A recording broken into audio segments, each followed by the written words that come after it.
盆栽からしたらもったいない松盆栽生産日本一の高松の盆栽園北谷温泉4代目北谷隆一です。今回のテーマは夏場にね水をやりすぎるとこうなりましたと、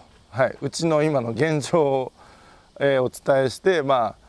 ういうふうにならないようにはどうしたらいいかっていうのをご説明していこうかなと思います。でその前に少しだけお時間ください。今無料のメールマガジンやっております。全部で60通以上もう2000人以上の方が登録してくれてますけども、分かりやすい文章とね専用の動画なんかも使いながら、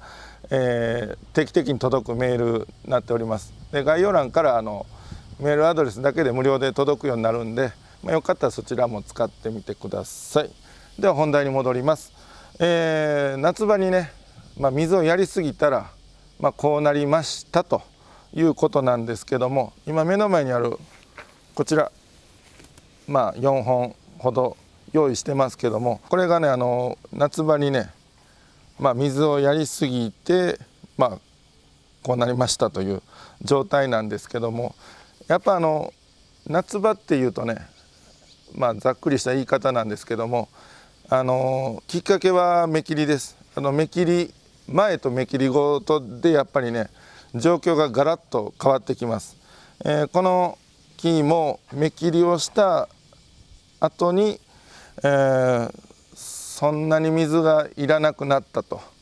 でいっぱい芽切りする前は芽とか葉とか枝とかいっぱいついてて、よく吸ってた分、水がしっかりかけられて、結構鉢大きめですけどしっかりかけられて、それをちゃんと吸ってたんですね。芽切りする前はもうボーボーだったんで。でそれを芽切りされてすっきりして、養分がそんなにいらなくなったと。でそこにこの大きめの鉢にしっかりね他の元気な木と同じタイミングで同じような量をずっともらい続けてたら、この色がちょっと黄色っぽいんですね、どの子も。で結構その水やりのね、水やりが多すぎると葉っぱがこういうふうに黄色くなる傾向があります。黒松に限らず五葉松とかでもありえるんですけども、ちなみにこの赤いのはもう黄色を通り越してもっとことんまで行ってしまった、もう枯れてしまった、木ですね。黒松、新芽は芽切りしたと2番目は出たんですけど、ちょっと上もねなくなってますし、この木に対しては水が多すぎたのかなという感じですね。こういうね葉が黄色くなってきたら、水がちょっと多いんじゃないかなっていうのを疑ってもらって、夏場でも1日2回ぐらいがよくあるパターンなんですけどね、水やりでは1日2回ですけど、1日1回、夜のうちは水あんまいらないとして、午前中に1回とか、ちょっと仕事の関係とかねそういうんで、あまりにも早朝出勤される方はもうあえて夕方の方に1回やるのもいいかもしれないですね。でその次の夕方までやらないとかね。でこの多すぎるっていう状態もこういう多すぎる、もともと多すぎる子ばっかりしか持ってなかったらこの子たちに対しての水やりでいけるんで、案外うまくいってこの状態になってなかったかもしれないです。今ちょっとややこしい言い方しましたけど、違う言い方しますと、ちょっとこちらこの2本の木、こっちは上がこれねしっかり残ってるので、水をたくさんやってもやりすぎっていうことはあんまならずに、しっかりやってしっかり吸ってと、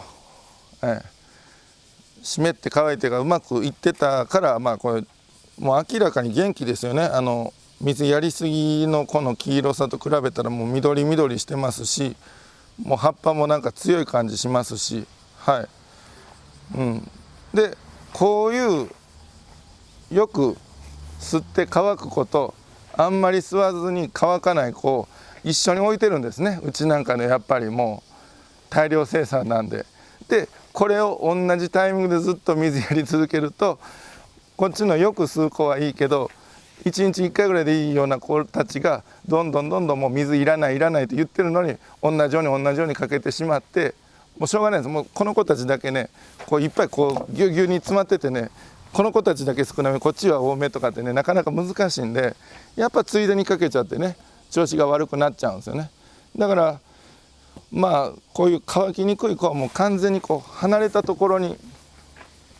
置いとくとか、そういうことすれば結構いいのかなと思いますけども、はい。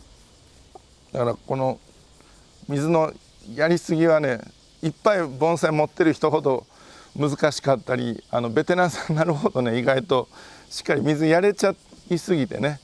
水が足らない方では枯れないんだけどやりすぎで枯らすみたいなのがベテランさんほど多くなるんじゃないかなと。はい。だからこういうのはねまたうちちょっと別の場所に置くようにして枯らさないようにしないといけないんですけども、はい。まあ夏場意外とね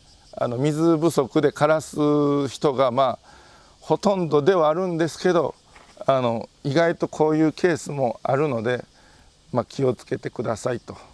いうお話でございました。はい、本日は以上です。盆栽からしたらもったいない北谷温泉4代目北谷隆一でした。チャンネル登録高評価メールマガジンもよろしくお願いします。